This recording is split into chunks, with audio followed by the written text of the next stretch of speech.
Nós estamos em meio a uma série de pregações, e a série se chama Igreja Viva.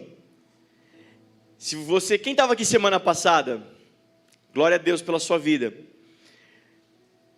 Semana passada nós fizemos uma introdução, falando sobre essa temática, que ao mesmo tempo ela fala da igreja viva, o corpo vivo de Jesus, a igreja de Jesus, a igreja invisível, que engloba, que alcança todos os salvos, todos os santos da história, vivos e mortos, que está ao redor do mundo, lá no Japão, na Austrália, lá na Europa, na África, em todos os continentes existem irmãos salvos, existe o corpo de Jesus, todos eles formam o corpo de Jesus, do qual desse corpo Cristo é o cabeça.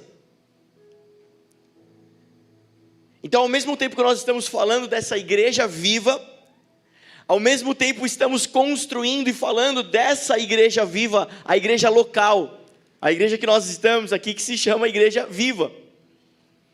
E toda essa pregação, todo esse entendimento é o que motiva o nosso nome, a nossa identidade, como comunidade local.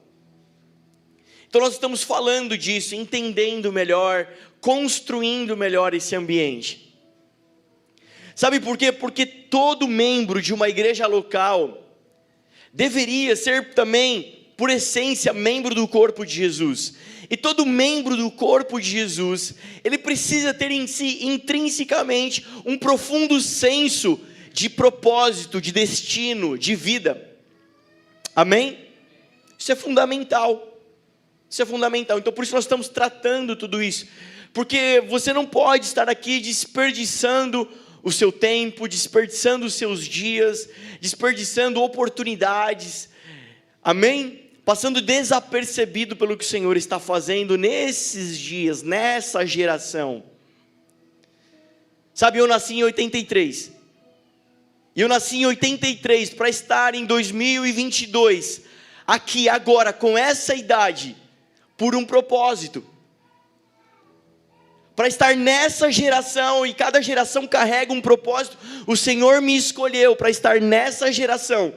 Então é para esse propósito, é para cumprir esse propósito. E eu preciso discernir isso. Porque se eu não discernir, eu vou desperdiçar os meus dias. E vou ter vivido inutilmente. Amém? Como é importante. Então a gente está tratando de tudo isso. Semana passada, se você perdeu, você pode ir lá no canal do YouTube, volta lá e assiste. Está salvo lá. Mas semana passada nós falamos da visão da igreja. A visão da igreja é gerar discípulos que amam apaixonadamente a Cristo, que carregam as verdades bíblicas e andam no poder do Espírito Santo, para que se transformem, para que se tornem agentes de transformação na sociedade, nas ruas, nas casas, nas famílias. Essa é a nossa visão, essa é o que queima o nosso coração. É por isso que nós estamos aqui. Mas amém, se essa é a visão, como que nós vamos construir essa visão? E agora nós começamos a partir de hoje a construir a missão dessa igreja local. Falamos da visão da igreja local, e agora nós vamos começar a construir a missão, o propósito então, dessa igreja local. Se caminhamos nessa visão, então vamos dar máximo foco, máxima atenção para ela. Todo o restante periférico é secundário. Se nós falharmos no secundário, está tudo bem. Amém. Mas falhar no que é primário, no que é essencial, fala para o seu irmão aí do seu lado, fala assim, é vida ou morte.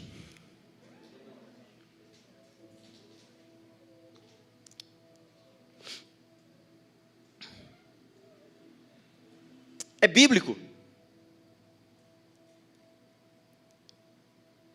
Nos últimos capítulos de Mateus, o Senhor está construindo e dando todo o panorama do fim, todo o panorama do reino e do fim, dos últimos dias. Ele diz assim para os seus discípulos, e assim será naqueles dias e o reino de Deus. Como um homem que foi viajar, deixou uma missão e um propósito para os seus. E houve um deles que não cumpriu o propósito que era essencial, o que era de máxima importância. Esse homem não ouviu do seu senhor: eu som dos corações, e sei que você é uma topeira, eu sei que você é uma moeba, né? Tem dislexia, né? Você não esqueceu o que eu falei, né? Amnésia. Mas eu te amo de qualquer jeito. Vem como estás e entra para o meu reino. Não, não existe isso. Esse indivíduo ouviu do seu senhor: servo mau e inútil, para fora, onde há trevas e ranger de dentes. Se nós falharmos na festa do sorvete, poxa vida, irmão, não calculamos bem o freezer e vendemos sorvete derretido, o sorvete não estava tão gostoso, eu devia ter comprado tal web. Eu avisei. Era mais gostoso. Olha aí, comprou, falhamos. Olha aí, faltou, compramos 50, veio 200 convidados. Olha, falhamos na festa do sorvete. Foi uma festa chata, xoxa. Tá tudo bem.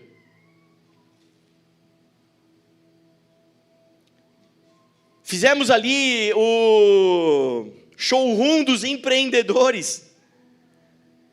E tinha irmão que tinha uma mesa bonita, tinha um outro que apresentou os produtos no caixote de madeira de feira. Ficou uma coisa meio esquisita, meio desorganizada, mas amém, está tudo bem. Mas se falharmos naquilo que nós estamos tratando nesses dias, nisso está implícito, está intrínseco, vida ou morte. Amém? Amém mesmo? Então hoje a gente vai começar a falar sobre isso. Se você é membro dessa casa, se conectou a essa casa, e se você é visitante, super bem-vindo. Você conhecer a igreja, conhecer essa igreja local, no que a gente tem caminhado, no que nós queremos caminhar ainda mais. Mas quando, de tempos em tempos, nós temos um evento de membresia, chama-se Connect. Está na hora de fazer outro evento Connect. Tem vários irmãos que já se conectaram ao corpo dessa igreja aqui local. E é um evento onde a gente fala de vários princípios, fala sobre a comunidade local. E aí a gente dá para as pessoas uma pulseirinha, dessa daqui, ó. Então tá aí um bom motivo para você ser membro dessa casa. Você vai ganhar uma pulseirinha. Sabe, mas é intencional e é só um mimo, né? Mas nós temos um slogan, entre aspas, que é celebrar em família, edificar uma igreja e expandir o reino. Os três nessa ordem. É um propósito de vida nessa ordem a ser alcançado em vida. Celebrar em família, expandir, edificar uma igreja e expandir o reino. Mas é profundo tudo isso, né? Colocar na pulseirinha aqui é fácil. Decorar até que é fácil para aqueles que não têm problema de amnésia. Isso até que vai bem, recitar isso daí, até que é legal. Mas o que tudo isso quer dizer? O que significa tudo isso? Então hoje nós vamos começar a estruturar e a falar sobre isso. Celebrar em família. O que é celebrar em família? Fazer um bom almoço, chamar seus parentes, juntar todo mundo na mesa, comer. O que é celebrar em família? Vamos estruturar isso juntos? Amém? Feche seus olhos, estende suas mãos, me abençoe em nome de Jesus. Pai, muito obrigado pelo teu amor, obrigado por até aqui, Senhor, as ministrações, tudo que o Senhor já liberou nessa casa, já confirmou. Pai, eu te agradeço porque o Senhor é bom e sempre bom. Pai, eu oro para que haja liberdade em nós. Senhor, me dá graça e unção para comunicar com clareza, Senhor, a Tua palavra. Senhor, eu oro para que os corações estejam abertos, prontos para receber daquilo que o Senhor tem para derramar sobre nós. E que isso produza em nós frutos, Senhor, e cultura, em nome de Jesus. Essa é a minha oração, Pai. Amém. Amém. Atos capítulo 2, verso 42 vai dizer assim: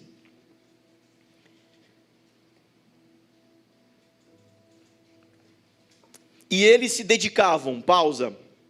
Eles quem? Os discípulos. Se você ler para trás, do 41 para trás, é a passagem, é a primeira pregação de Pedro, depois do Pentecoste, depois de receber o Espírito Santo, a primeira pregação, e Pedro está defendendo a fé, Pedro está anunciando Jesus ressurreto, chamando ao arrependimento aqueles homens que crucificaram Jesus, e nessa primeira pregação, 3.000 almas, eles se juntam àqueles discípulos. Então no 42 diz que eles, esses 3.180 discípulos, se dedicavam, a quê que eles se dedicavam? Vamos continuar. Ao ensino dos apóstolos, à comunhão, ao partir do pão, às orações. Todos estavam cheios de temor, e muitas maravilhas e sinais eram feitos pelos apóstolos. Os que criam mantinham-se unidos e tinham tudo em comum. Vendendo suas propriedades e bens, distribuíam a cada um conforme a sua necessidade. Todos os dias continuavam a reunir-se no pátio do templo, partiam um pão em suas casas, e juntos participavam das refeições com alegria e sinceridade no coração, louvando a Deus e tendo a simpatia de todo o povo, e o Senhor lhes acrescentava diariamente os que iam sendo salvos. Amém? São características da igreja, da raiz, da primeira igreja, que a gente chama de igreja primitiva, carinhosamente. São características. E esses 3 pontos que eu citei aqui, estão fundamentados nesse pequeno trecho da palavra de Deus. Então a gente vai aprender, olhando para esse texto, o que é celebrar em família. Amém? Como você aprendeu semana passada, foi ministrado. Deixa eu te falar. Aqueles que caminham com Jesus são chamados de cristãos. Quem são os discípulos? Quem são os cristãos? Aqueles que dia após dia vão se tornando mais parecidos com Jesus. Um discípulo segue um rabino, um mestre, para aprender o que ele faz e fazer o que ele faz. Amém? Então você vai para a escola, você vai para um curso, Senai, ET, você vai para o Senac, você vai para um curso de elétrica. O objetivo que ao final daquele período, 1 ano, 2 anos, 6 meses, eu não sei quanto dura um curso, o curso que você vai fazer, mas a ideia o objetivo é que ao final daquele período, você consiga realizar tarefas, atividades que aquele instrutor, que aquele professor, que aquele mestre consegue fazer. Você vai para uma faculdade de engenharia, o objetivo é que ao final daqueles 5 anos, você consiga realizar os mesmos cálculos que aqueles professores conseguem fazer. Os mesmos projetos, a mesma engenharia, você consiga reproduzir. Não é isso, gente? Amém? Você vai para o curso de culinária, você vai para a medicina. Essa é a ideia. Essa é a ideia do cristianismo. Deixa eu te falar, o cristianismo não é uma religião. Toda religião tem a mesma configuração. A divindade, os seres humanos. À medida que os seres humanos obedecem às divindades, eles são abençoados. À medida que eles desobedecem às divindades, eles são amaldiçoados. Então em toda a história você vê muitas religiões. Vamos fazer sacrifícios para o Deus da chuva, para que envie chuva no período de plantação.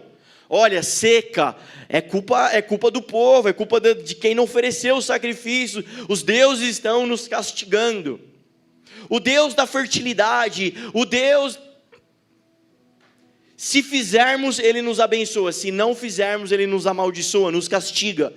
O cristianismo não é uma religião. O cristianismo é um lifestyle, é um estilo de vida. Então o cristianismo não pode ser mensurado, nem configurado na composição de um conjunto de práticas religiosas, porque ele não é uma religião. Então sim, é possível ir à igreja, ter orações, ler a Bíblia, ter uma Bíblia, crer em Jesus, crer em Deus, crer no que o pastor prega, ouvir música evangélica. É possível tudo isso, todos esses componentes na sua vida e não ser cristão. Amém? Porque cristianismo é um estilo de vida. Ou você tem, ou você não tem. Ou você anda nele, ou você não anda nele. Amém? E aí, o Senhor nos chama não para ser crentes, nem evangélicos. O Senhor saiu chamando discípulos. O Senhor Jesus não andou pela terra chamando fiéis para a sua nova igreja, o seu novo templo que ele estava levantando naqueles dias em Jerusalém, em Israel. Ele sai chamando homens para serem discípulos. Deixa eu te lembrar de algo que foi ministrado recentemente aqui nessa casa. Naqueles dias, na cultura, era assim: ou você seguia o que a sua família, os seus descendentes, o seu pai faz, e você vai se tornar o que seu pai era. Só tinha uma possibilidade de ascensão social, que era se tornar rabino.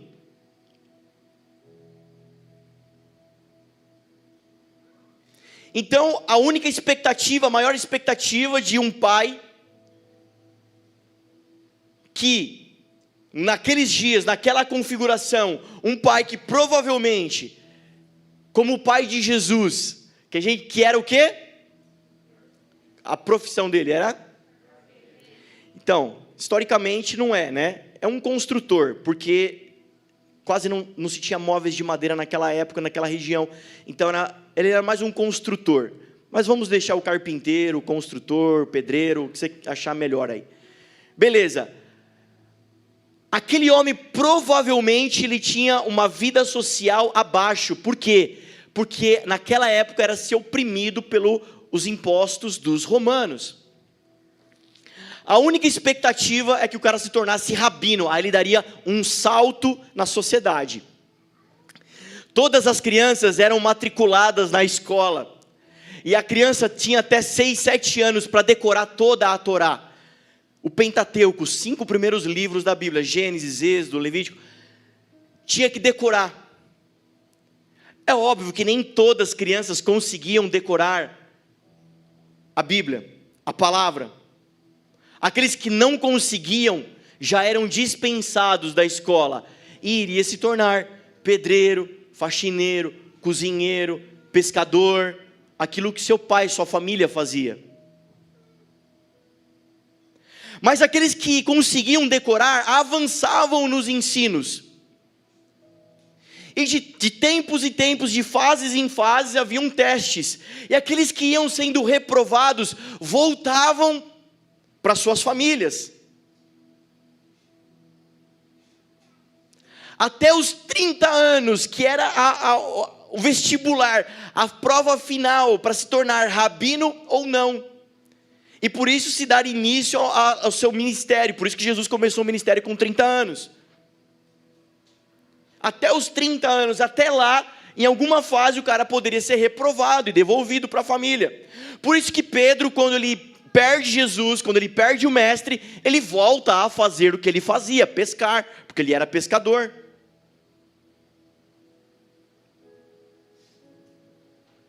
Veja que Jesus não chama nenhum rabino para sua equipe. Veja então que todos eles foram reprovados no processo. E quando chegava no 30 anos daquele cara, ele chegou até lá, até os 30, ele chegou até a última fase. Então ele teria uma entrevista com um rabino. E depois da entrevista o rabino ia dizer, segue-me. Ou ele ia dizer, tchau.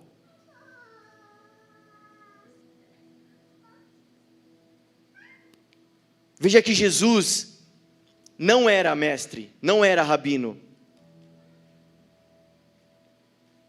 Ele era filho de José. Veja que Jesus, vai juntando tudo que eu estou te falando aqui de informação, de forma introdutória. Veja que Jesus era descendente do rei Davi, que é da tribo por isso que ele é o leão da tribo Então Jesus não era da tribo de Levi, de sacerdotes. Jesus era descendente da tribo de Judá. E por isso que Jesus não tinha em sua linhagem ser rabino, ser mestre, ser sacerdote.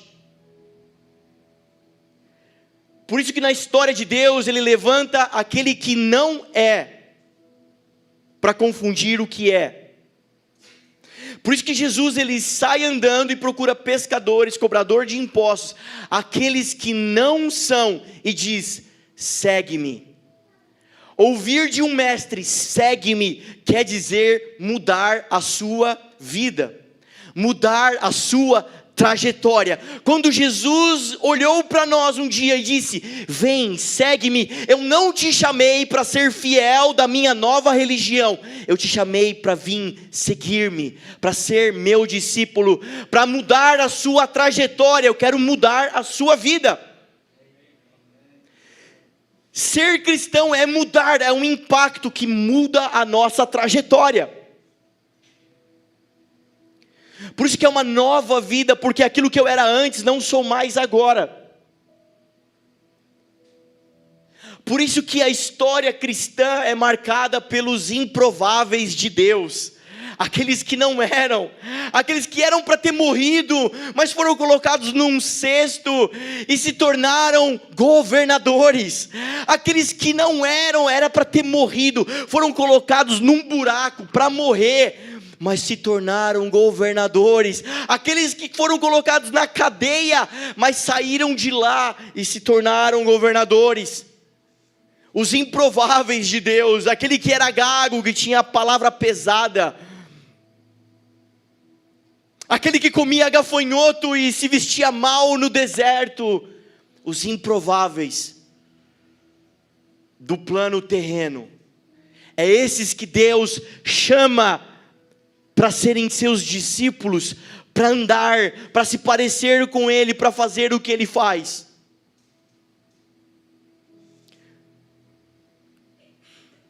Amém? Jesus não tem um sacerdócio terreno, ele não era da tribo de Levi, ele tem um sacerdócio celestial. Jesus, ele caminha no ministério celestial e não terreno. E você foi chamado para um sacerdócio celestial, eterno e não terreno também. Amém? Amém? Você não foi chamado para ser discípulo de uma casa. Você foi chamado para ser discípulo de Jesus. Você não foi chamado para ser discípulo de uma religião. Você foi chamado para ser discípulo de Jesus. Por que dessa introdução? Porque tudo que nós vamos falar a partir daqui é para os discípulos de Jesus. É para aqueles que dizem, como já foi ministrado, dizem sim, deixam tudo e começam a seguir Jesus.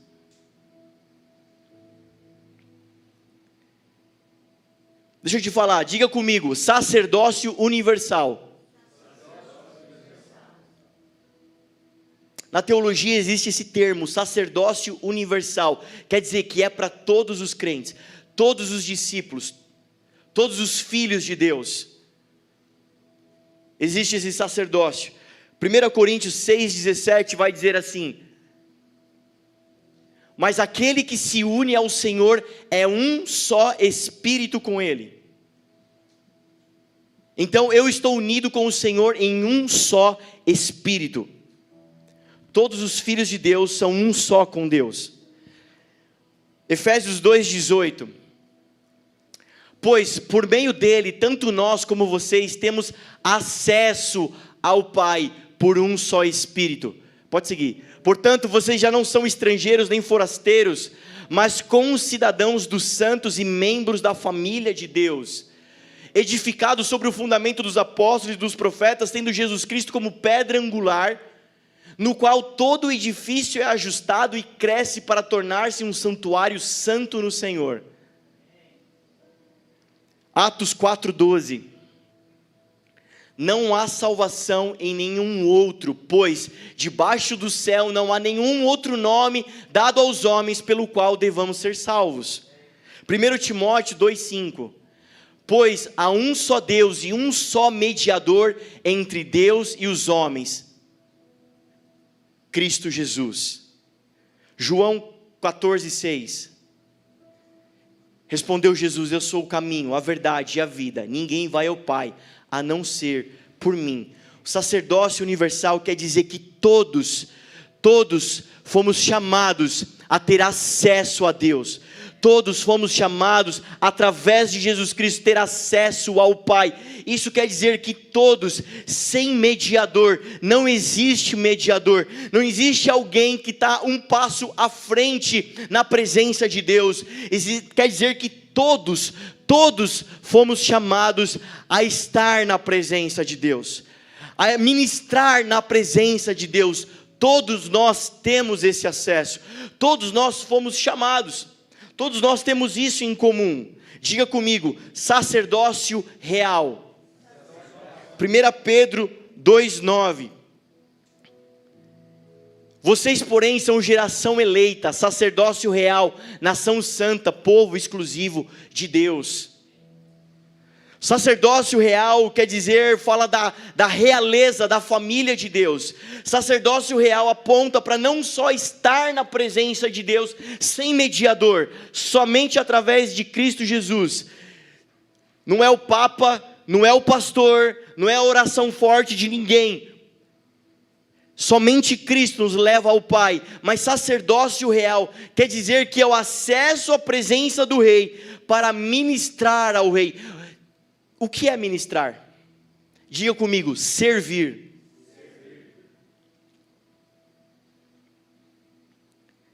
Diga comigo: sacerdócio missional.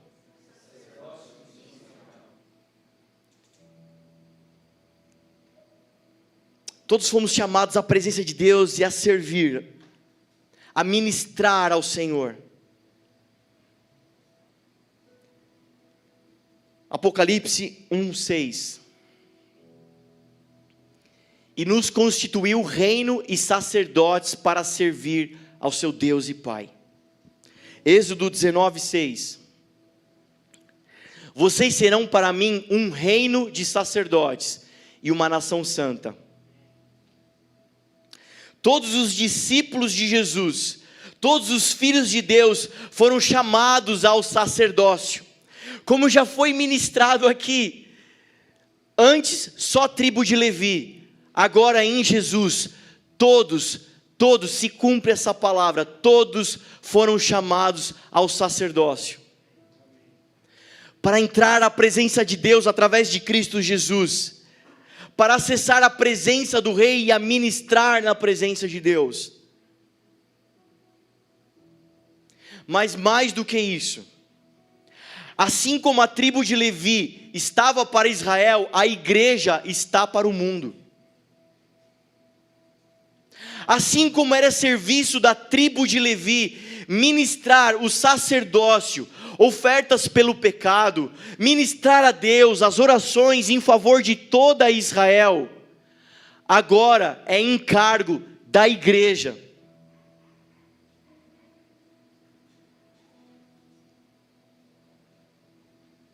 Se o meu povo que se chama pelo meu nome se humilhar e orar e se arrepender dos seus maus caminhos, eu ouvirei do céu, sararei a sua terra. É sacerdócio, é ministério da igreja arrepender-se por uma nação e aclamar. Ou você está esperando que o Bolsonaro vai fazer isso? Ou você está esperando que o Lula vai fazer isso? É ministério da igreja clamar em favor do mundo. É ministério da igreja pregar e apregoar em favor do mundo. Portanto, a esperança está nos filhos de Deus e que eles se manifestem. A esperança não está em nenhum outro ímpio, a esperança está nos filhos de Deus. E por isso você foi chamado ao sacerdócio, e o sacerdócio tem a característica missional. Amém? Para os discípulos existe uma grande comissão, um grande envio. Por favor, pastor Regito. Uma grande comissão, um grande envio. Mas Jesus não envia qualquer um, Ele envia só discípulos.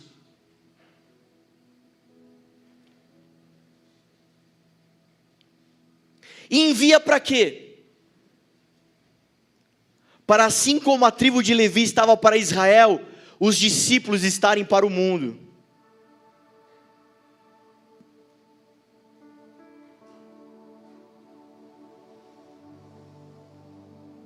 Por que Deus ainda não destruiu o mundo? Porque existem filhos e filhas clamando, suportando a maldade, suportando não no sentido de aguentar, mas de suporte, fazendo o contraponto da maldade. Assim como Deus não destruiu Sodoma e Gomorra enquanto havia Ló e sua família lá.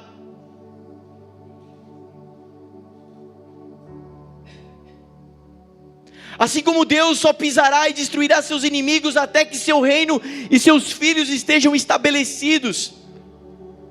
Por isso a natureza em Romanos 8 vai dizer que geme com expectativa a manifestação dos seus filhos.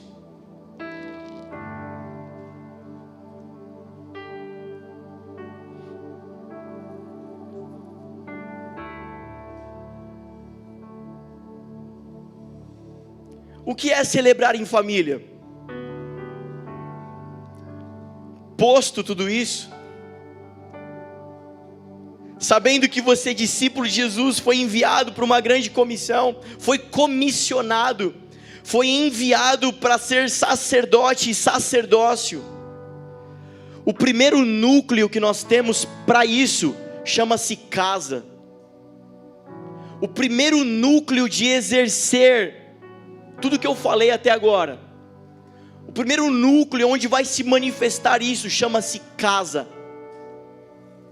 Deixa eu te falar, talvez a sua casa seja um cômodo. Eu não estou falando de cômodos, eu não estou falando de imóvel, eu não estou falando de CEP, de endereço. A sua casa compõe não os seus móveis, os seus quadros, sua cozinha. A sua casa compõe aqueles que formam a sua família. Talvez sua família seja numerosa, muitos irmãos, pai, mãe, moram com você, sua avó mora com você, todos os que estão ali junto com você. Talvez a sua casa, a sua família é você e seu filho. É nesse primeiro núcleo onde você vai exercer o seu discipulado e o seu sacerdócio. É nesse primeiro núcleo onde você vai praticar tudo que você está vendo o mestre fazer, você vai reproduzir. A nossa casa, a nossa família é a estrutura, é uma estrutura, e as famílias são estrutura para o indivíduo, é comprovado psicologicamente, cientificamente, na medicina, o impacto e a influência da família no indivíduo. É uma estrutura pessoal, é uma estrutura individual. A família é uma estrutura da igreja. A igreja é composta de famílias. As famílias são uma estrutura da sociedade.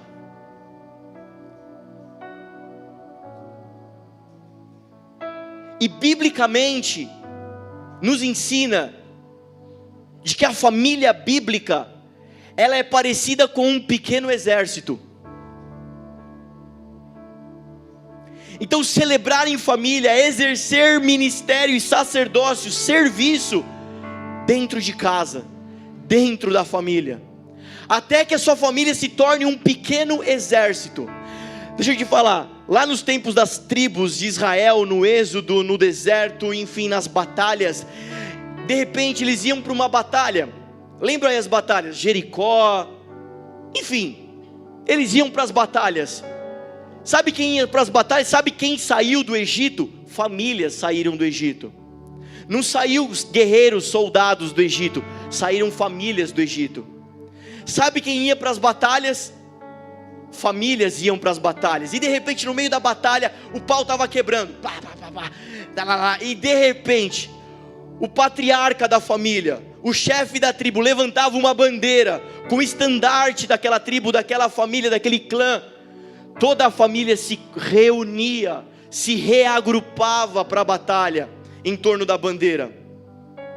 Sabe o que quer dizer isso, cara? Quer dizer que lá dentro da sua casa tem alguém que levanta uma bandeira no meio da batalha. Quer dizer que os membros da sua família não batalham espaçados, perdidos, dando cabeçadas. Eles têm um exército para batalhar.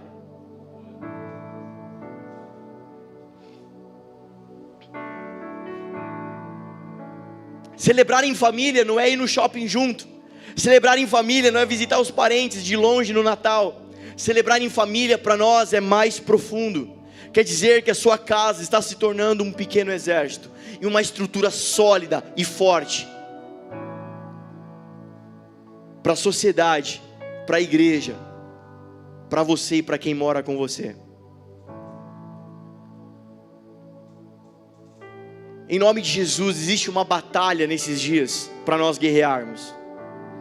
Existe uma batalha contra um espírito de orfandade. Um espírito de orfandade, deixa eu te falar, o demônio, o diabo, o cachorro da boca preta, o Exu, o nome que você quiser dar, ele não quer te impedir que você venha para a igreja. Ele não está nem aí se você vier para a igreja. Ele não tem medo de quem vem na igreja. Mas ele vai fazer de tudo para que você não saiba que Deus é um bom pai. Ele vai fazer de tudo para que você continue vivendo órfão, como um mendigo, como um abandonado, mendigando miseravelmente, por relações, por emoções, por afeto, por carências, por dinheiro, por recursos. Ele vai fazer de tudo para que você continue nessa vida. E a igreja precisa batalhar essa guerra contra o espírito de orfandade, porque Romanos 8,15 vai dizer que Ele não nos deu um espírito de medo para mais uma vez estarmos escravizados, mas antes um espírito de adoção, que nos adota como filhos, para clamarmos Abba Pai. Sabe o que eu quero dizer? As famílias onde há paternidade, onde não há orfandade, formarão uma igreja onde não há orfandade, onde há paternidade. E onde há paternidade, o espírito de adoção, há clamor pelo Abba Pai.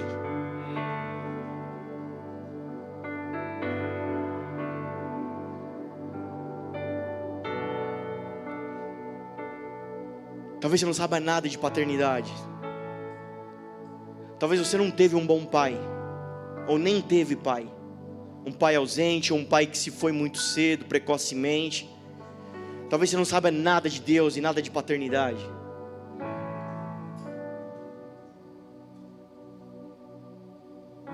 Sabe por que paternidade é importante? Sabe por que você precisa exercer paternidade? Sabe por que essa casa precisa exercer paternidade? Se nós formos romantizar e a gente for ficar firulando aqui, e aí você vai fazer comparações e figuras de linguagem a você e ao seu filho, principalmente se você tiver filho pequeno, você vai fazer figuras de linguagem entre você e seu pai terreno. Mas a gente precisa ir à luz da palavra de Deus para entender paternidade. E nos dias de Jesus, nos dias da Bíblia, paternidade para aquela cultura, para aquele lugar. E por isso Deus, Ele escolhe essa figura de linguagem e essa forma de dizer a relação dele conosco, Pai. Porque o pai, ele tem 3 funções dentro da cultura hebraica, dentro da família hebraica, dentro daqueles dias. Primeiro, dá nome.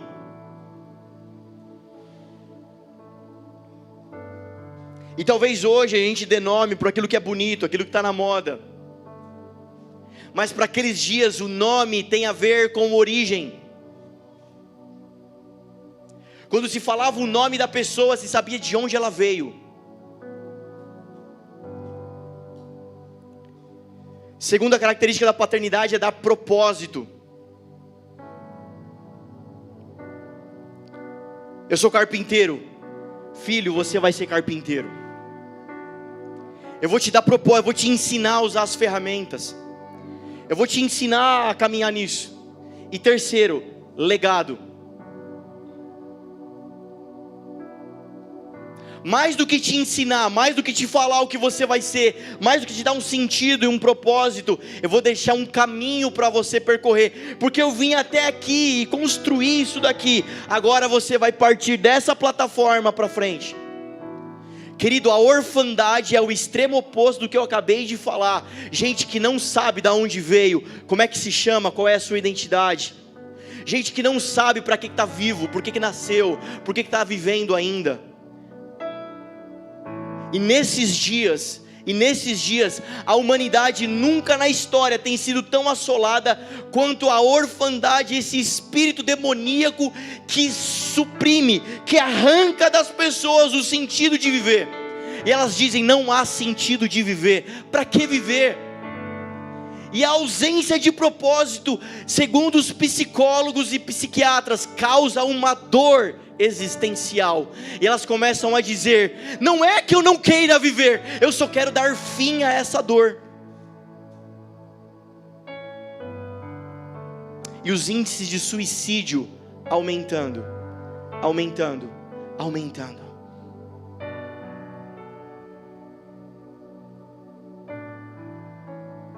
E a igreja esperando que o governo faça alguma coisa.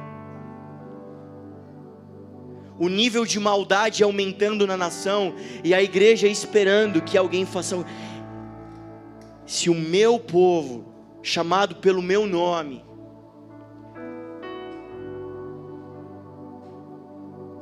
e o nível de maldade e destruição aumentando na sua casa, e você esperando que o pastor faça alguma coisa, e você esperando que a religião faça alguma coisa, e você esperando que o governo faça alguma coisa que melhore a situação da pandemia, e você aguardando, é culpa das finanças. Se eu tivesse um emprego melhor, se eu estivesse empregado, se eu tivesse dinheiro, minha casa não estava assim.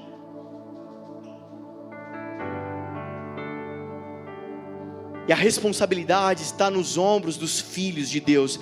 Porque se o meu povo, se os meus filhos se humilharem, orarem, se arrependerem, se eles exercerem sacerdócio, eu ouvirei dos céus e sararei a sua terra.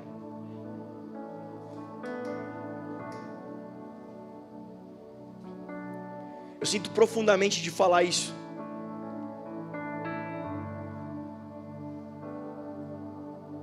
Alguém vai dizer assim: cara, eu não tive tudo isso aí que você falou. Eu não tive pai, eu não tive gente que me guiou, eu não tive gente que me deu isso daí. A palavra é patriarca. O Senhor quer começar uma obra através de você.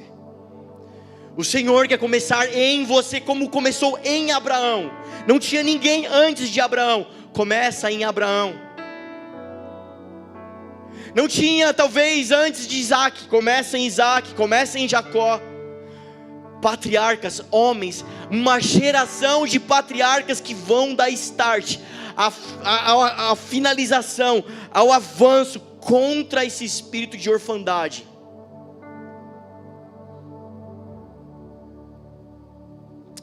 Ah, mas pastor, acho que é tarde demais. Porque, você sabe, fim dos tempos, tudo vai piorar. O mundo vai ficar cada vez pior, vai aumentar cada vez mais a maldade, vai ficar cada vez mais ruim o negócio. Eu não sei que Bíblia que você está lendo.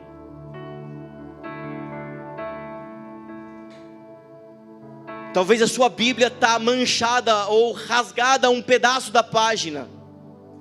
Porque essa é a profecia para o mundo. Porque para a igreja, para os filhos de Deus, os últimos dias são marcados por derramamento do Espírito, onde crianças começarão a propagar o Evangelho e a pregar o Evangelho. Jovens vão ter sonhos e velhos visões.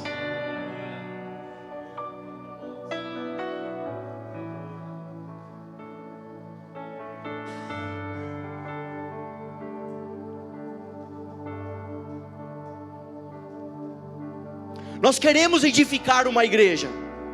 Semana que vem a gente vai falar o que é edificar uma igreja, o que é uma igreja, o que é a igreja de Jesus na terra. A gente vai falar disso. Mas dando um spoiler, uma igreja é feita de famílias. Uma igreja forte é feita de famílias fortes. Uma igreja curada é feita de famílias curadas. Cara, se você vive um inferno na sua casa, você vive um inferno a semana inteira, por que é que nós vamos nos juntar e vai ser o céu aqui?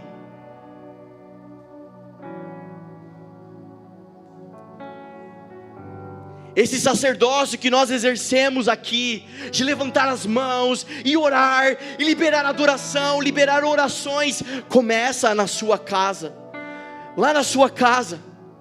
Cara, a sua esposa está sendo impactado pelas orações que saem da sua vida. Por que é que alguém aqui vai ser impactado então?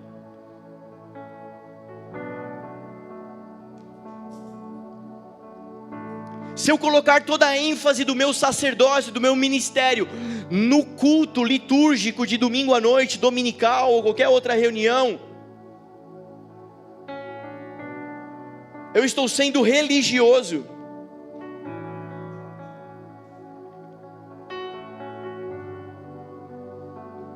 Mas o meu chamado e o seu chamado, a sua comissão, é estruturar casas.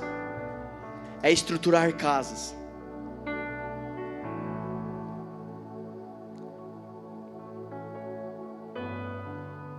Diga com voz de profeta assim, em nome de Jesus, aqueles que estiverem acordados: edificadores. O Senhor te chamou para ser um edificador de casas. Sabe qual a profecia de Isaías? Sabe qual a profecia? Quem está comigo aqui diz amém. Sabe qual a profecia de Isaías? A meu respeito, a seu respeito, a seu respeito, a seu respeito, a seu respeito. Sabe qual é a profecia de Isaías? Ele não profetizou os filhos de Deus. Os filhos de Deus, os discípulos, os amados, o povo de Deus, não vai ser marcado por pânico, ansiedade, depressão. Os filhos de Deus serão edificadores e reconstruirão as antigas ruínas, as antigas cidades destruídas, casas destruídas. Eu e você fomos chamados para celebrar em família. Eu e você fomos chamados para edificar de casa em casa, de casa em casa, de casa em casa. O problema é que nós queremos ir de culto em culto, em culto em culto, culto em culto. Você não foi chamado para culto, você foi chamado para casa. O poder do Espírito Santo quer começar na tua casa, porque lá é a tua estrutura. Não importa se você mora sozinho, não importa se você mora com 2, com 10, o Senhor quer começar a impactar lá. Amém. O que é sacerdócio? Amém, pastor, eu quero exercer sacerdócio dentro da minha casa. O que é sacerdócio? Como que eu faço isso? Eu quero te dar na prática, como que você faz isso? Não vou te deixar na roubada. Como que eu exerço isso, pastor? Como é que eu faço? Pastor, então, para eu ser uma bênção na minha casa, eu tenho, se eu for assim muito bonzinho, quase uma vaquinha de presépio, se eu for assim inofensivo na minha casa, alguém que não causa mal para ninguém, e tal, né? Aí eu vou ser uma bênção para minha casa. Sabe por quê? Porque em muitas casas existe esse peso, né? Essa cobrança, né? De alguém que quer ser discípulo de Jesus, e alguém que não quer. Aí diz assim aquele que quer ser discípulo de Jesus, quando erra, o outro diz assim: aí, tá vendo? Vai na igreja, fala que é crente, e fica errando aí, deixa a toalha molhada em cima da cama. Aí, tá vendo? Vai lá, toca na banda, mas é um topeiro aqui dentro de casa, fica brigando. Pastor, se eu for assim, um Smurf, um Minion assim, bem fofura, eu vou conseguir eu vou ser uma bênção na minha casa? Não. O que é exercer sacerdócio? Vamos voltar lá no átrio. Lá no antigo átrio, o pátio, o tabernáculo. Entrava e tinha um átrio. O tabernáculo, o pátio, todo mundo entrava no pátio. Qualquer um, você, Denis, o Wellington, qualquer um poderia entrar no átrio e participar ali das atividades. Mas existia uma classe que eram os sacerdotes. Dentro do pátio, no centro do pátio, tinha uma tenda. E dentro da tenda tinha um primeiro ambiente que se chamava Santo Lugar. E o sacerdote entrava no Santo Lugar. E isso vai te dar as chaves que você precisa para exercer sacerdócio dentro da tua casa. Porque no Santo Lugar existiam elementos e atividades para o sacerdote. Dentro do Santo Lugar tinha mesa de pães. Diga comigo, pão. Sabe o que é pão? Pão é palavra de Deus. Sabe o sacerdócio que você tem que exercer dentro da sua casa? Começa com a palavra de Deus. Sabe o que isso quer dizer? Que lá dentro da tua casa tem que haver a centralidade da cruz de Jesus, da ressurreição e do Evangelho. Sabe o que isso quer dizer? Que você, como sacerdote, vai lutar para que dentro da tua casa, a tua família não seja misturada com nenhuma outra pregação, nenhuma outra ideologia. Nada que esteja no mundo vai misturar você e a sua casa. Porque lá dentro da tua casa tem palavra de Deus.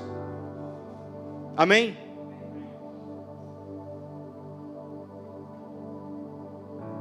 Quantos sacerdotes nós temos aqui hoje? É o suficiente para impactar. Quantos creem nisso?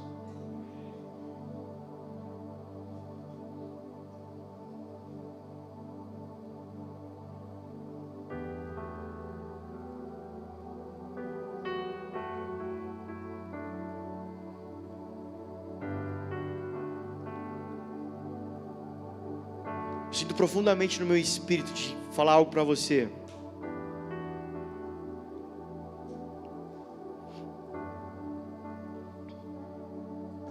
O Espírito Santo não quer te transformar numa ovelhinha só de Jesus, não. Dócil, frágil, inofensiva.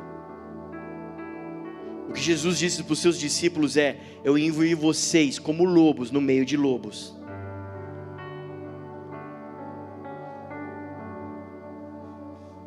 Por isso o principal apóstolo que mais impactou toda a história moderna, toda a história pós-Jesus, foi o apóstolo Paulo, descendente da tribo de Benjamim, cuja figura e o estandarte é um lobo.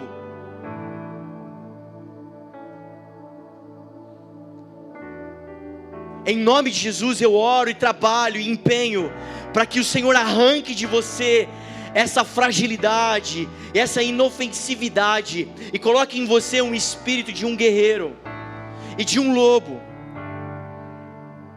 Porque a palavra de Deus e aquilo que o Senhor ministra dentro de você, não é para que você seja frágil, assim, uma coisinha, um bibelô de louça numa prateleira, mas é para que você seja como um lobo no mundo, onde você é o caçador e não a caça.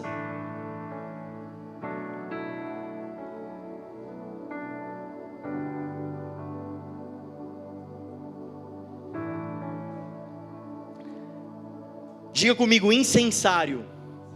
Dentro do santo lugar tinha mesa de pães, a palavra de Deus, mas tinha um incensário.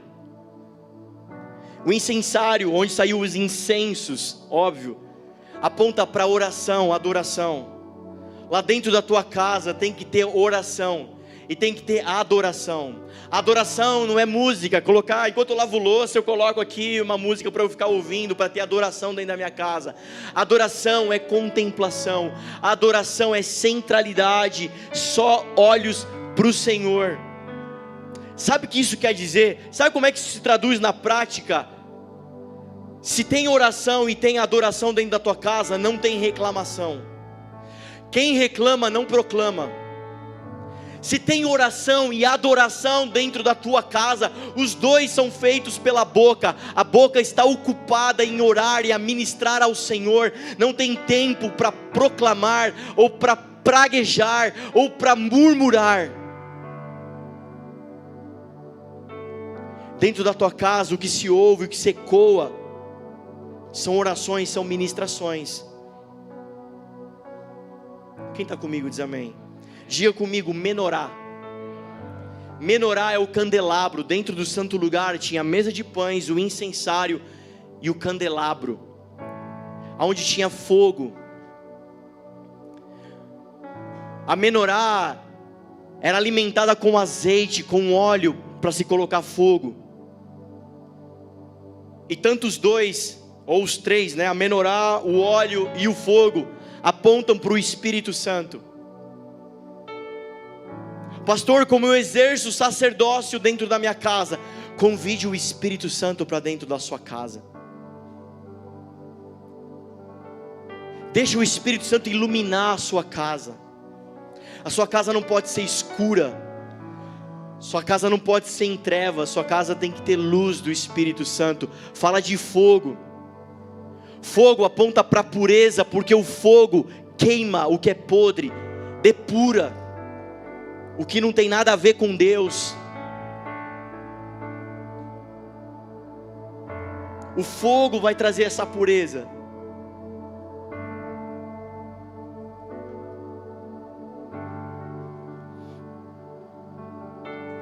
O fogo vai arrancar de dentro da sua casa brigas.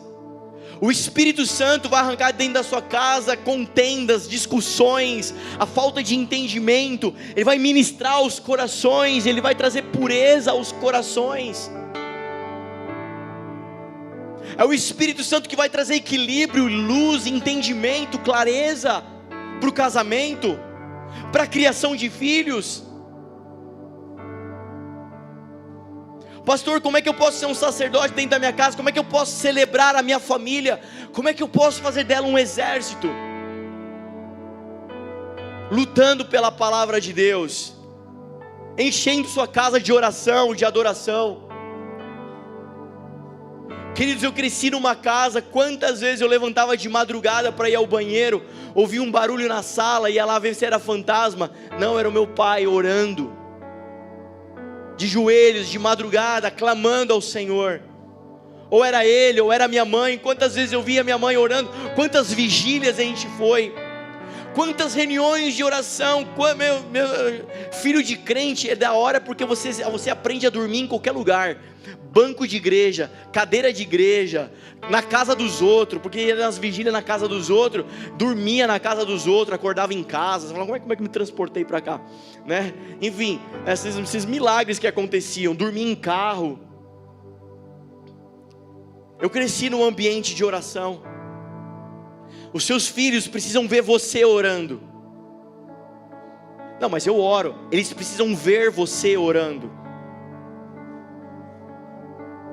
Não, mas eu oro. Sua mãe precisa ver você orando. Sua casa precisa saber que tem oração lá dentro. Sua esposa precisa saber que você está clamando junto com ela. Seu marido precisa saber que você é uma intercessora, que você clama junto com ele. Precisa ser intencional, intenso e intencional.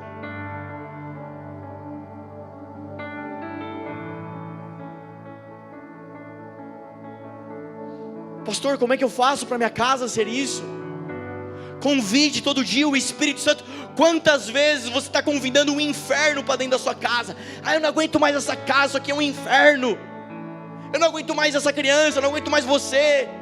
Você é uma praga.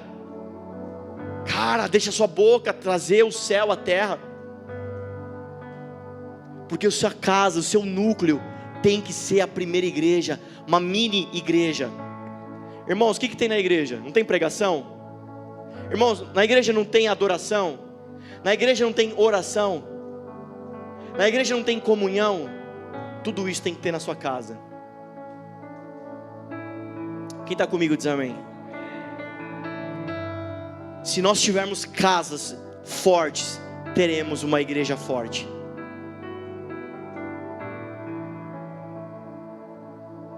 Se nós tivermos uma igreja apaixonada, uma casa apaixonada por Jesus, nós vamos ter uma igreja apaixonada por Jesus. Se na sua casa tem indiferença, por que é que na igreja haverá comunhão? Se o casal, se a família vive em indiferença um com o outro, tanto faz, tanto fez, será que ela ora? Não sei, nunca vi ela orando. Será que meu marido ora? Não sei, nunca vi ele orando. Será que meu pai lê a Bíblia? Não sei, nunca vi ele lendo. Se há indiferença na sua casa, por que aqui haverá de ter comunhão? Essa é a missão dessa igreja. Não que vivamos tudo isso em plenitude, em excelência. Talvez você está olhando para a sua casa e falando, falta isso, falta aquilo, preciso melhorar aqui, preciso melhorar lá. Eu não sou intencional em quase nada.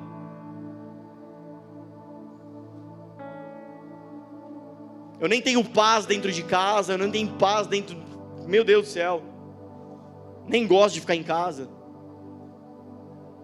Amém. Mas eu estou dizendo que é o propósito, é a missão dessa casa. Então, a partir disso estabelecido, as nossas atividades, aquilo que priorizamos, precisa ter a ver com essa missão. Eu quero caminhar junto, eu quero fazer parte do corpo de Jesus. Então comece pela sua casa.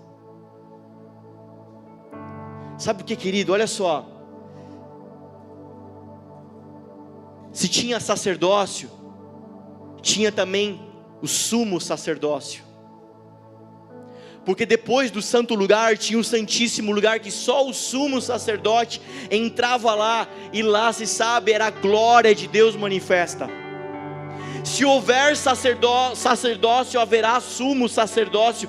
E a boa pregação de Hebreus vai dizer que o sumo sacerdote hoje é Cristo, aquele que entra à presença de Deus e traz a glória de Deus. Se houverem sacerdotes, haverá glória de Deus. Se houver glória de Deus, tem impacto na terra, tem impacto nas nações, tem impacto, transformação de pessoas.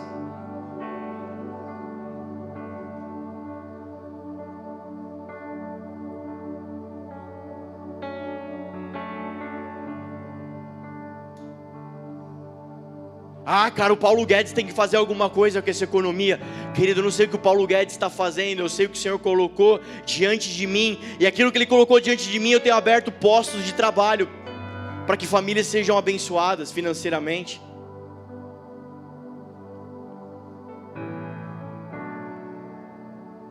A violência, as drogas, eu não sei o que o mundo está fazendo, eu estou fazendo a minha parte como filhos de Deus. Jamais vou me esquecer de um jovem, ele veio para a igreja e ele chegou, pastor, estou curtindo vir para a igreja, eu amo vir para a igreja, fui achado por Jesus, mas eu tenho um problema. O meu problema é que eu tenho um vício, e o meu vício é roubar estepe de carro. Eu não posso ver um carro na rua que eu arrombo o porta-mala e roubo o pneu. Quando eu consigo, eu roubo o carro inteiro, ando alguns quarteirões e abandono o carro, eu não faço nada com o carro, é só adrenalina de roubar o carro. Cara, aquele jovem foi impactado pela glória de Deus, transformado, e é um ladrãozinho a menos de carro na rua. Eu não sei o que a polícia está fazendo, o que o governador está fazendo, eu estou fazendo a minha parte. Quantos ladrãozinhos da rua você já arrancou? Quantos traficantes o Senhor te ajudou, te auxiliou para que saíssem do tráfico e glorificassem o Senhor? Quantas pessoas o Senhor quer te usar para impactar? O Senhor quer te usar para edificar? Cara, se a tua busca, o teu choro para você ter unção para tocar instrumento, cara, pode ir para casa.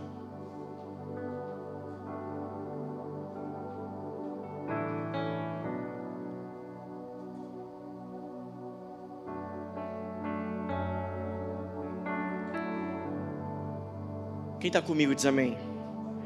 Amém mesmo? Fica de pé no seu lugar aí.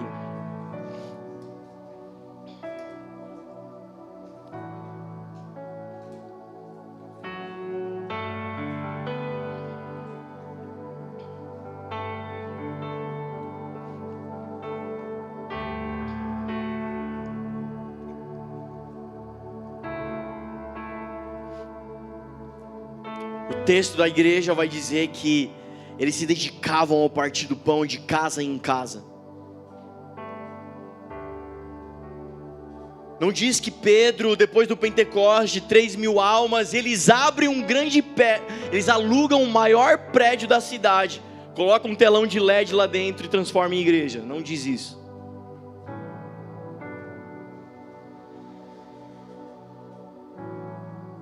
Mas diz que eles vão de casa em casa. Quem de nós hoje dirá sim à palavra de Deus? Dizendo sim à comissão, dizendo: Pai, essa missão é comigo, eu farei da minha casa um núcleo estruturado, forte. Farei da minha casa uma pequena igreja. Farei da minha casa um lugar onde eu vou exercer a minha missão.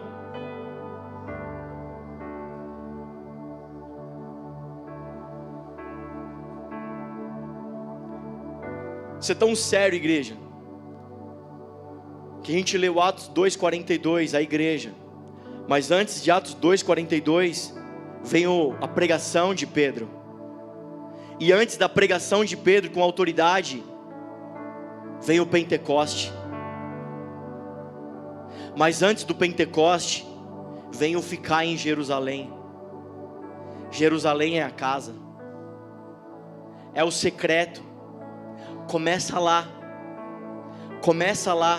A autoridade que Deus quer te dar para a igreja, para ser usada na igreja, para as ruas, para a cidade, vai começar na tua casa. Vai começar na tua casa. Em nome de Jesus, comece a ser intencional na tua semana.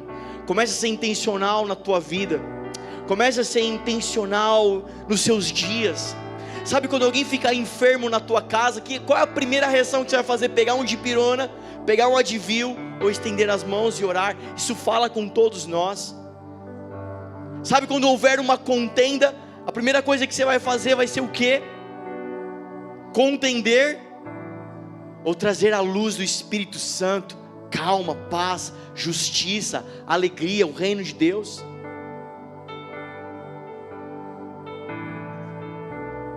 É a nossa raiz. Por isso, irmãos, tantos ataques contra as famílias e as casas. Tantos ataques. Eu não sei como é que está a tua casa hoje, como é que está teu casamento, tua vida. Eu não sei como é que está lá dentro, como é que você está vivendo lá dentro. Eu não sei como é que estão as famílias, talvez a sua esteja maravilhosa. Você já vive tudo isso que eu estou falando aqui.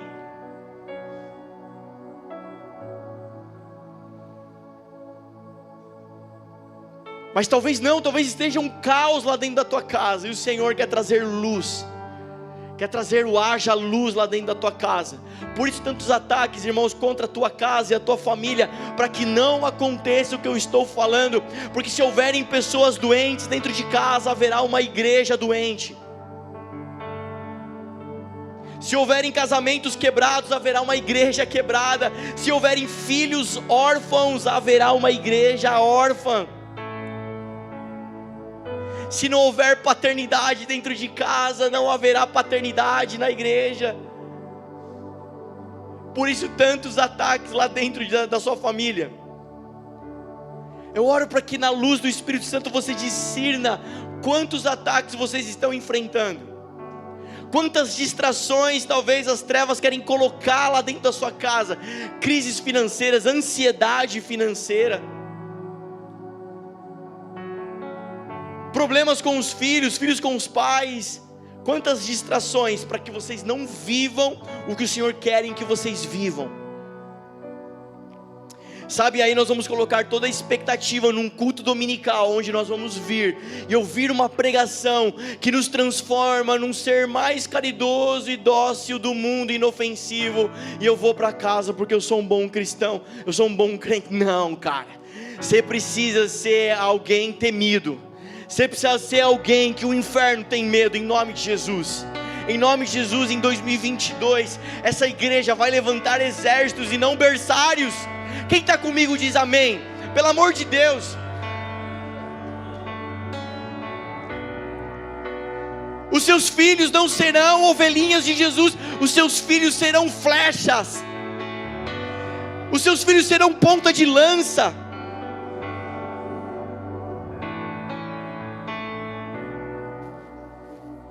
Sua casa é uma arma.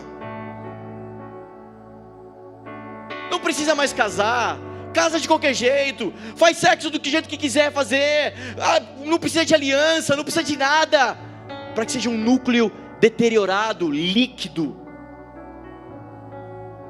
Sua casa tem que ser uma rocha, sua casa tem que ser um canhão.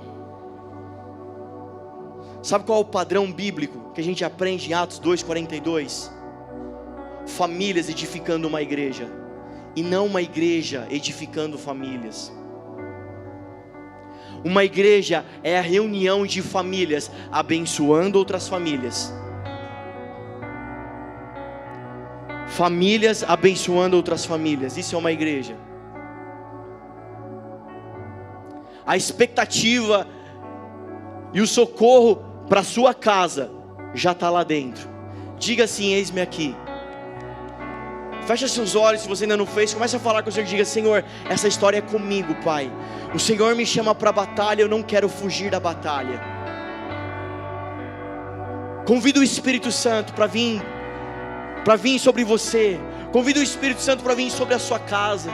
Convido o Espírito Santo para vir tocar você como um sacerdote, para despertar o sacerdócio em você, em nome de Jesus. Você que está assistindo em casa, faça isso aí na sua casa. Convide o Espírito Santo para a sua casa.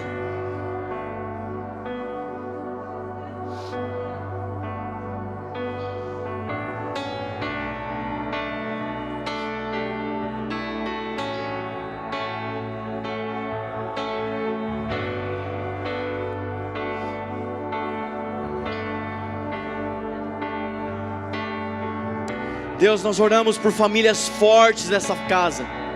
Nós oramos por famílias empoderadas nessa igreja aqui, Jesus. Nós oramos por restauração, por renovo, refrigério, Pai, sobre um vento suave, uma brisa suave, trazendo, Senhor, descanso, trazendo coragem, Senhor, para os teus filhos, trazendo, Senhor, refrigério para os teus filhos, Pai. Aqueles que estão cansados, sobrecarregados, fatigados, Senhor, que haja renovo sobre a vida deles em nome de Jesus, Senhor, para que haja celebração, para que haja, Senhor, evangelho, sacerdócio dentro das casas, Pai. Senhor, onde houver contenda, Senhor, que essa palavra traga clareza.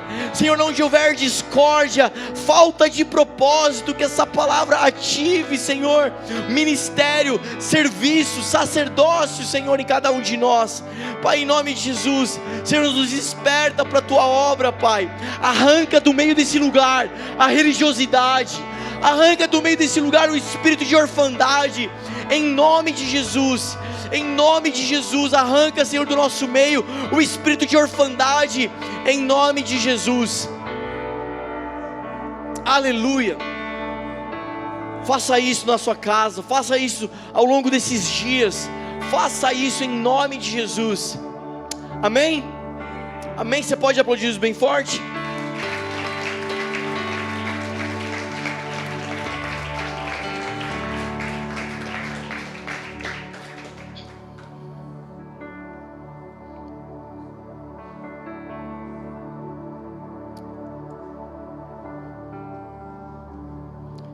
A gente já vai encerrar.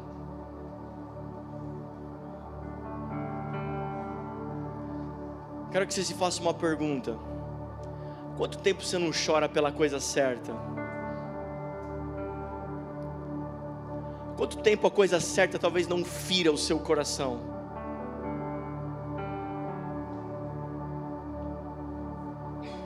Existe uma palavra, chama-se compaixão. Vamos orar para o Senhor ferir o nosso coração com compaixão. Sabe, cara, quando você olhar para tua esposa, você não vai ver o inimigo, mas você vai ter compaixão. Você vai dizer: é alguém que a palavra diz que eu devo edificar, santificar e apresentar ao Senhor santo e irrepreensível. Quando você olhar para o teu marido, quando você olhar para os teus filhos, quando você olhar para a igreja, com compaixão, orar com compaixão, ministrar com compaixão. Vamos orar para o Senhor ferir o nosso coração com compaixão. Sabe, talvez eu quero te dar uma chave, talvez você está errando na batalha, sabe por quê? Porque você está olhando muito só para o teu umbigo. O Senhor quer expandir os teus horizontes.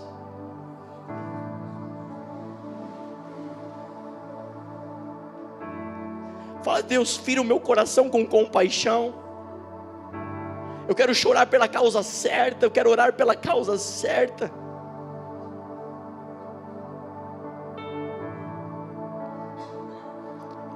Pelos propósitos certos. E o Senhor talvez nesses dias vai ferir o teu coração com uma causa, que aquilo te arranca, aquilo te fere o coração, aquilo arranca suspiro de você. Você fala: Deus, isso não pode acontecer.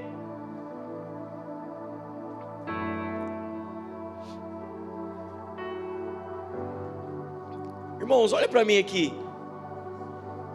Olha, assim, numa maneira panorâmica, né? Nós nos amamos tanto, não é? Essa família aqui, essa igreja aqui, os nossos irmãos estão em casa, com certeza concordam. A gente sente falta deles aqui no culto, né? Não sente falta deles aqui. Não vejo a hora de estar todo mundo junto. A gente se ama tanto. Como é que você reagiria sabendo que um dos nossos irmãos está prestes a perder um rim? Isso fere teu coração? Cara, tem um irmão do meu lado que vai perder um rim daqui a pouco. Cara, isso fere meu coração. Eu estava orando durante o louvor. Deus, manifesta a tua glória. E aí a banda começou a cantar: tudo é para minha glória. Então, filho, está tudo bem. Está tudo bem essa sentença do cara perder o rim, porque é para minha glória. Falei: uau, Deus, é para a tua glória, Senhor. Então manifesta a tua glória, que essa enfermidade glorifique teu nome. Mas sabe, eu sou humano, cara. Eu falei: Deus, não está certo isso. E a banda começou a cantar: tu és bom, Ele é bom, Ele é bom. E o Senhor começou a ministrar: eu sou bom, Júnior. Você não é tão bom assim, mas eu sou bom. Bondade tem em mim, e justiça tem em mim. E eu comecei a dizer: então venha o teu reino. Essa é uma boa causa para o teu reino vir e trazer justiça na terra, porque não está certo alguém perder um rim, Senhor.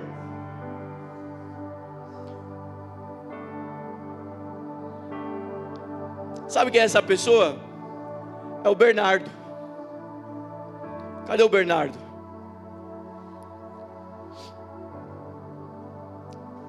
Traz o Bernardo aqui, por favor.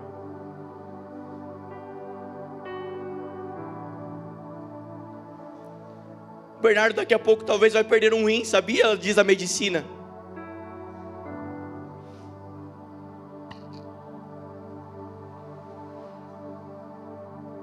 Cara, venha teu reino. Esse é um bom motivo para orar, igreja. Esse é um bom motivo para dizer: Deus, venha o teu reino, toca a terra. Nós clamamos: venha o teu reino, toca a terra. Vem aqui, Vivian, vem aqui, Júlia. Vem aqui, Bruna. Bruna, segura o Bernardo aqui, por favor. Estenda suas mãos para cá, igreja. Se você quiser vir aqui também, com muita... A gente sabe que o momento é difícil, né, de saúde, mas enfim, sabe? Cara, como eu sou pai, e o Leão tem quase a idade do Bernardo. Eu falo: Deus, não, cara, se fosse o meu filho não pode perder um rim. Uma criança dessa igreja não pode perder um rim. Como que você, como mãe, como você se sentiria sabendo que seu filho está sentenciado a perder um rim? Como que você acha que a Chay está se sentindo? Mas aqui existem famílias fortes que podem abençoar outras famílias, e essa família precisa ser abençoada. Então você tem uma família forte, estenda suas mãos para cá e abençoe essa família. Pai, nós ministramos cura sobre a vida do Bernardo. Senhor, eu ministro novo sobre a vida do Bernardo. Toda a sentença do médico nós repreendemos Em nome de Jesus. Toda má deformação no rim dele, Senhor, nós liberamos uma palavra de cura. Toca, Senhor, o céu. Toca, Senhor, a terra. Senhor, manifesta o teu reino, porque justiça tem em ti. Senhor, em nome de Jesus, como igreja, nós oramos, liberamos cura sobre a vida do Bernardo, sobre a vida da Chay, Senhor. Uma palavra, Senhor, de ânimo, Senhor, uma palavra de vigor, que ela não se sinta sozinha. Vamos clamar, igreja, com intensidade, liberar cura, liberar uma nova vida nesse lugar. Senhor, que ela seja revigorada nas forças, que ela seja revigorada, Senhor, no ânimo, Pai. Toca o coração dela. Senhor, essa criança, em nome de Jesus.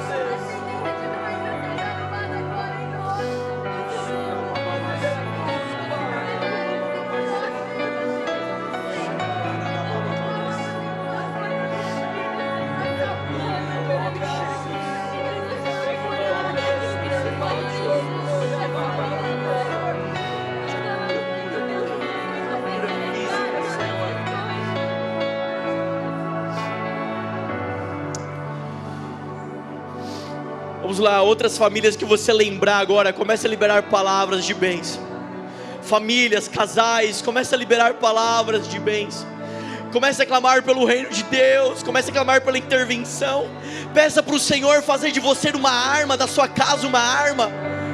Pede para o Senhor fazer de você um missionário. Pede para o Senhor fazer de você uma flecha. Senhor, quantas casas chorando agora. Deus, levanta essa igreja, Pai, para fazer a diferença.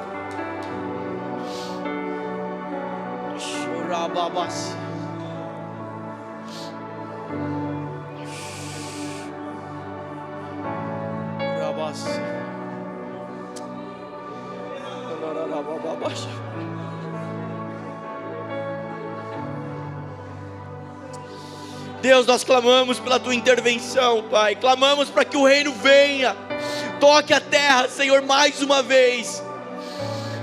Em nome de Jesus, Senhor. Em nome de Jesus. Aleluia. Aleluia. Aleluia. Glória a Deus. Olha para mim aqui, sabe? Nós queremos ver a coisa acontecer, nós queremos ver os sinais, as maravilhas. Mas sabe qual era o padrão ali daquela igreja que via sinais e maravilhas? Casas fortes, casas sendo edificadas, onde havia partir do pão, onde havia comunhão todos os dias. Sabe? Aí havia sinais e maravilhas. Sabe, Jesus, ele ia curar os enfermos, ele não ficava orando. Diz que o Senhor, movido de íntima compaixão, liberava uma palavra. Sabe, a igreja que não vai ver sinais e maravilhas, não vai ver a prática do evangelho, é uma igreja que não é ferida em compaixão, porque é egoísta, vaidosa, egocêntrica. Sim, o Senhor quer nos enviar para a Judéia, o Senhor quer nos enviar para Samaria, até os confins da terra. O Senhor quer tomar essa cidade. Mas lá o seu secreto, a sua casa é Jerusalém. Ficar em Jerusalém até serem revestidos. Começa lá um núcleo cheio do Espírito Santo, poderoso. Um núcleo onde há comunhão, onde há paz, o reino de Deus, justiça, alegria. Onde os seus filhos são alegres, são felizes. Eles não vão ser traumatizados, eles não vão ser marcados pela dor. Mas antes, sabe, talvez você viveu tudo isso, mas você é um patriarca. Talvez o Senhor te levantou para uma história nova. Se você já anda no legado de alguém, glória a Deus, cara, continua a honrar esse legado.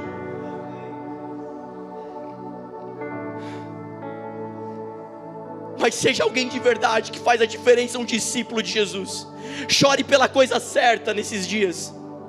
Peça para o Senhor ferir o seu coração com compaixão nesses dias. Abençoe alguém. Que a sua casa sirva para abençoar outras famílias, amém? Celebre tudo isso que eu falei lá dentro. A palavra, a oração, o Espírito, celebra. Viva essa verdade, esse lifestyle lá dentro da sua casa, em nome de Jesus. Pai, obrigado por essa noite, obrigado pelo teu amor, a tua bondade, compaixão, misericórdia para com a gente, a tua graça que nos leva em favor, Pai, esse sopro de favor que nos faz andar, Pai. Muito obrigado, Jesus. Pai, eu oro, Senhor, liberando uma palavra de bênção sobre os irmãos que estão em casa, que eles se sintam também amados, acolhidos, eles não estão sozinhos. Senhor, tem famílias orando pela família deles, Pai, intercessores clamando pela casa deles também, Senhor. Em nome de Jesus, Senhor, livra, Senhor, dessas enfermidades, desse vírus, dá livramento, Senhor, para os teus filhos, guarda a saúde deles, Senhor, que seja uma semana abençoada, em nome de Jesus, amém. Vamos aplaudir o Senhor bem forte, vai na paz, Deus te abençoe, uma ótima semana.